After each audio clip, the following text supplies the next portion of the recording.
Assalomu alaykum hurmatli kuzatuvchilar. Bugun sizlar bilan bosh miyani qon bilan ta'minlovchi asosiy tomirlarni stentlash operatsiyasi haqida qisqacha ma'lumot berib o'tamiz.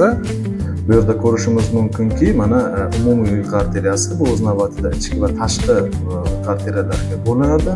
Ulardan qalinroq, ya'ni kattasi ichki yuk arteriyasi bo'lib, u bosh miyani qon bilan ta'minlashda ishtirok etadi.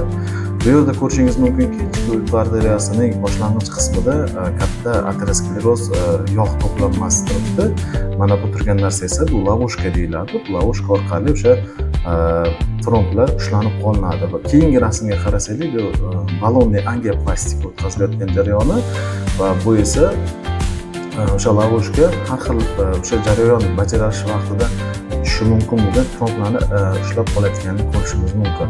Bu protseduradan keyin esa stent kirgiziladi va stent yuqoridan pastga qarab ochilib kelinadi. Xo'sh, keyingi rasmimizga qaraydigan bo'lsak, stent to'liq ochilgandek rasmi ko'rsatilgan.